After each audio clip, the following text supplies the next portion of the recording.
और उपहास के अंदर हम लोगों के साथ ये प्रायः घटनाएं घटित होती रहती हैं। हमको और आपको देख करके या किसी भी समय जब हंसी मजाक या ठिठोली होती है तो उस समय कैसा महसूस होता है, इसको लेकर हमारे यहाँ बड़ा रोचक तथ्य है। यहाँ जो हास शब्द है, परिहास शब्द है और उपहास शब्द है, इसमें हम अंतर समझेंगे। इसमें बड़ा सूक्ष्म अंतर होता है। जैसा कि हास शब्द है, ये हमारे नाट्य शास्त्र के प्रणेता आचार्य भरत मुनि के 9 रसों में से एक है यह हास। हास का मतलब क्या होता है? हंसी होता है, हंसना होता है, खुश रहना होता है, प्रसन्न होना होता है। यह स्वयं की खुशी है। हंसना स्वयं की खुशी है। कहा भी गया है हंसना सेहत के लिए लाभदायक होता है। हंसी इसमें किसी का अपमान या मजाक शामिल नहीं होता है। इसमें किसी का अपमान मजाक शामिल नहीं होता है। बस मन प्रसन्न हुआ और चेहरे पर मुस्कान आ गई, बस इसमें मन प्रसन्न होने की बात है। भावनाएं प्रसन्न हो गई, मन प्रसन्न हो गया और चेहरे पर हल्की हल्की मुस्कान आ गई, ये हमारा हंसी है। और खास का स्थायी भाव भी हास ही होता है। उदाहरण क्या है? किसी अपनों को देखकर या किसी विचित्र वस्तु या व्यक्ति को देखकर हंसी आ जाना, ये हमारा होता है हास। अब हम लोग समझेंगे परिहास क्या है। यह अपनों के बीच का मजाक है। जो परिहास है यह अपनों के बीच का मजाक है। इसका भाव क्या होगा? प्रेम और मनोरंजन। इसका जो भाव है प्रेम और मनोरंजन है।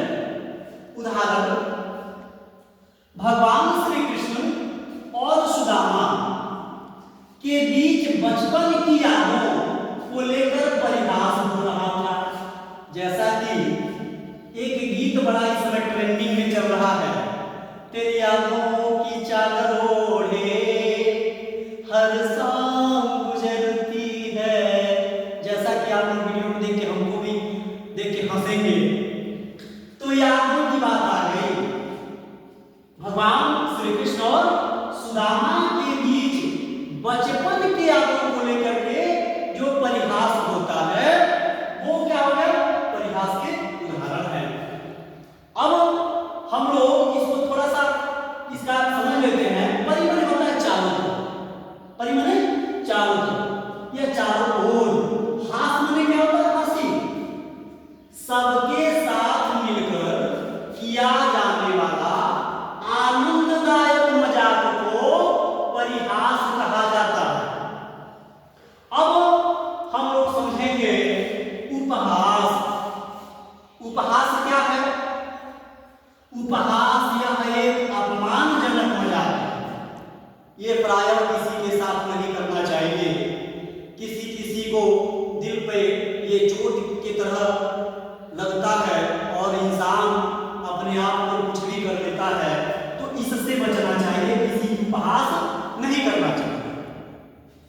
इसका भाव कुछ क्या है? नीचा दिखाना, तिरस्कार करना या ईर्ष्या करना, जलन करना। यदि कोई व्यक्ति आपको देख करके, आपके तरक्की को देख करके जल रहा है, तो भी क्या करेगा? आपका उपहास करेगा, आपकी बेइज्जती करेगा, आपको अपमानित करेगा।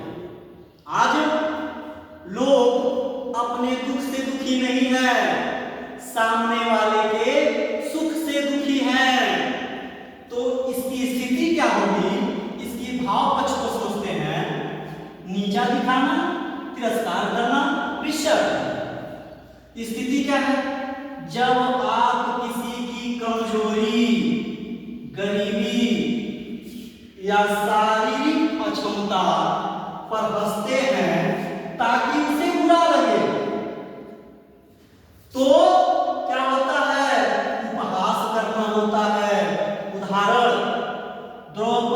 द्वारा दुर्योधन, द्रौपदी द्वारा दुर्योधन का उपहास किए जाने के कारण ही महाभारत की नींव पड़ी।